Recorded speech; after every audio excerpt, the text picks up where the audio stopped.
Okay, hi Rizzy. I'll just remake the video because I don't have Google Drive on the iPhone, so I'll just do it again. So, our first topic will be about table of values.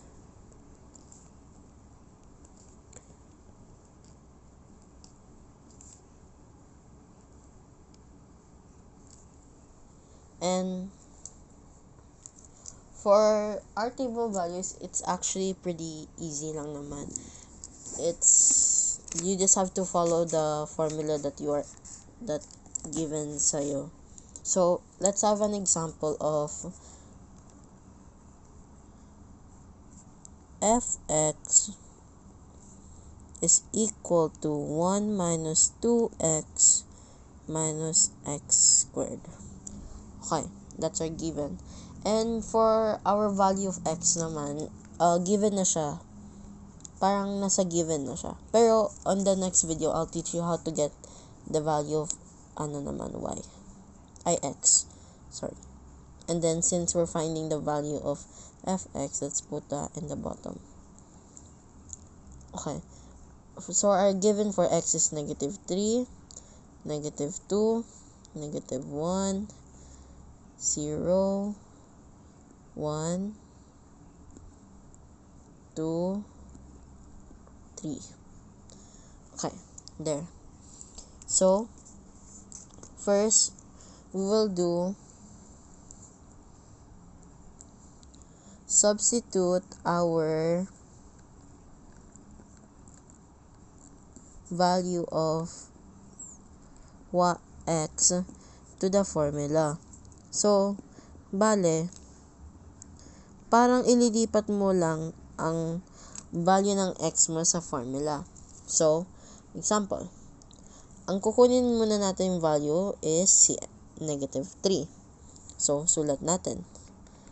X is equals to negative 3. And then, copy natin si formula. So, fx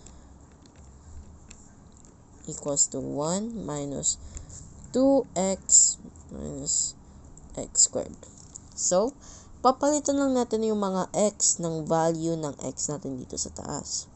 So, try natin. Copy fx equals to 1 minus 2 parenthesis value ni x, which is negative 3. Copy. And then minus value ni x, which is negative 3 again. B, put it in a parenthesis kasi negative siya. Negative 3 squared. Only put a parenthesis dito kapag negative number siya. Kung positive 3 siya, wala nang need for parenthesis. Automatic na yun. Kapag negative, okay. So now, we move on to number 2. Solve for our value of y or fx based lang sa case na to kasi we're finding the value of fx dito. Okay, so isosolve natin si fx equals to 1 minus 2 multiplied by negative 3 minus negative 3 squared. Okay, so ang gawin muna natin is we copy 1 and then negative 2 multiplied by negative 3 is positive 6. Kasi negative 2 and negative 3 in multiplying, if it's the same sign, if you're multiplying same sign, it will become positive. But if it's different sign, it will become negative. So in this case, since parehas silang negative, it is a positive. And then, what is 2 times 3? It is 6. So, we add positive or plus 6 next to 1. And then, we move on to negative 3 squared. So negative 3 squared is just basically negative 3 times negative 3. So we use the same technique. So since dalawa silang positive sign, negative sign, it will become positive. 3 times 3 is 9. But wait, meron pang isang sign dito na titira. Since may nadagdag na sign, it will become an odd even of negative sign. So magiging negative 9 siya kasi tatlo ang naging negative sign, naging odd number siya. So may kasabihan tayo, 'di ba? Kapag odd, it is negative, pero kapag even, positive siya. Ganun. So, add natin si negative 9 close to positive 6. Ayan. So, isosolve na lang natin to para makuha ang value ni y. So, copy fx equals to 1 plus 6 is 7. And 7 minus 9 is negative 2. Ayan ang magiging value ng first number natin for fx. So, itong first number value natin. We put it underneath negative 3. Okay. So, how did we get negative 2? So, bale, we just did what? 1 plus 6, diba? 7.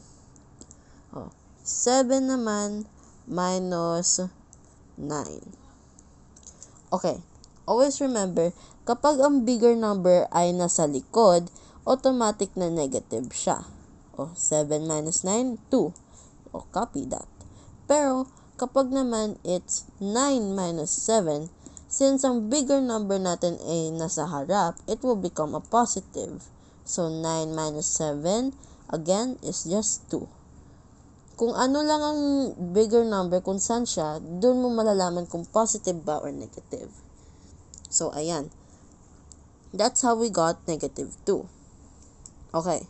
Let's try naman kapag ang value ng x natin is negative 2 na. So, we copy the value of x, which is negative 2 na.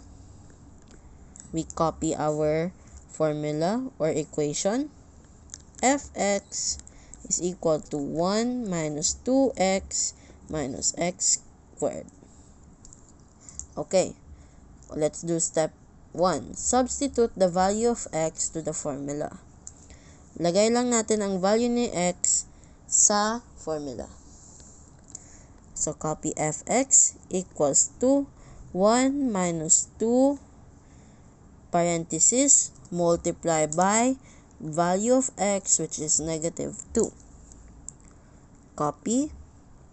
And then minus value of x, which is negative. So, we add a parenthesis, negative 2, and then squared.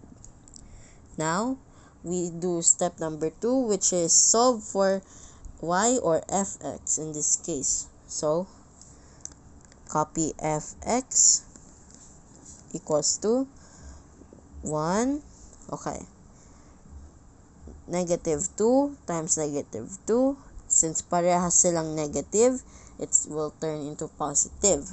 And 2 times 2 is 4. So, it will become positive 4. Copy. And then, dito naman tayo sa negative 2 squared. Okay. Negative 2 squared is positive 4. Kasi, like, okay, here. Negative 2 times negative 2, since even number of negative sign, positive siya. 2 times 2 is 4. That's how we got negative 2 squared. It will turn to positive 4.